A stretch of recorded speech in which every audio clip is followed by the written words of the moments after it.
Let's now check out some of the top trending stories from the courts.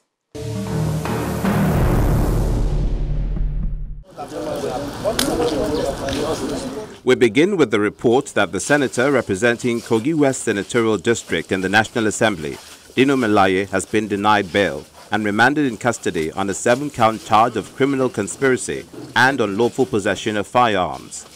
The senator, who arrived in Lokoja, Kogi State on Thursday morning, appeared before a magistrate court on a stretcher amidst heavy security.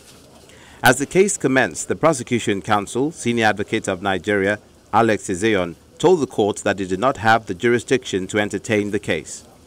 But counsel to Senator Melaye, Mike Ozokome, in his submission argued that the court had the power by virtue of the Constitution to try the case. He also quoted certain sections of the Penal Code, which stated that the offense of conspiracy is bailable according to the Kogi State Administration of Criminal Justice. After considering the submissions, Chief Magistrate Sulaiman Abdullahi denied the bail application and ruled that Senator Melaye would remain in custody for the next 39 days. The case was then adjourned until June 11, 2018. Senator Melaye was arraigned for an alleged criminal conspiracy, as 2 suspects had earlier this year implicated the senator as a financier and supplier of guns for the purpose of committing various crimes in the state. He is also being tried for causing damage to government property, attempted suicide, and escape from lawful custody. Meanwhile, the senator has challenged the ruling, insisting that the decision to remand him in police custody is flawed.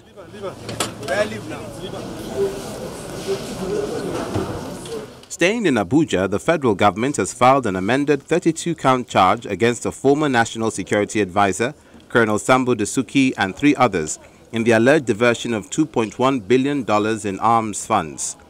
The filing of the amended charge is coming almost 3 years after the federal government arraigned the former NSA before the High Court of the Federal Capital Territory on an 18-count charge.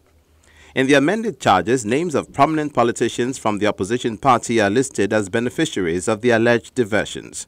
Apart from filing new charges with fresh names, a new twist was also introduced into the trial by the government, as a key defendant in the matter, Salisu Shaib, a former Director of Finance and Supply who served under Colonel Dasuki, was dropped from the new charge.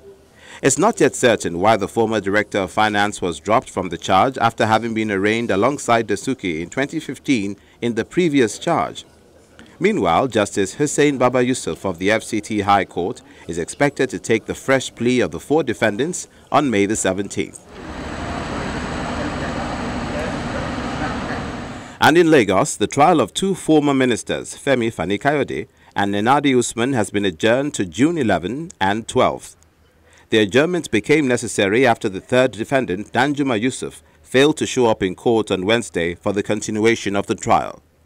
His counsel, Senior Advocate of Nigeria, Kevin Warford, told the court that his client was absent after being hospitalized for slumping in his bathroom.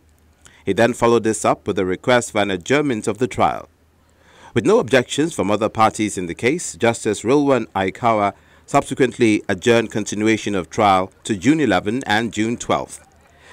The trio are facing trial alongside a company, Joint Trust Dimensions Nigeria Limited, on a 17-count charge of alleged money laundering of 4.9 billion naira. And we round up with one of the stories that's still so much talked about in the legal circles. The conviction of a Senior Advocate of Nigeria, Joseph Nwobike, on charges of attempting to pervert the course of justice. Justice Raylat Adebiyi, who delivered the verdict, also sentenced the Senior Advocate to a jail term of 30 days. The court held that the Economic and Financial Crimes Commission proved beyond reasonable doubt that the Senior Advocate of Nigeria was in constant communication with some court officials to influence the assignment of his cases to preferred judges. At his trial, Mr. Nwobike admitted sending messages to the court officials, but denied that the intention was to influence the assignment and the outcome of the case before certain judges of the court. He also admitted that the 750,000 naira he gave to Justice Yunusa was not a bribe, but for the specific purpose of helping the sick mother of the gentleman. Hours after the judgment, the Senior Advocate filed a notice of appeal to challenge his conviction. He insists that the judgment was unreasonable and unwarranted, and the EFCC did not prove the allegations of attempts to pervert the course of justice.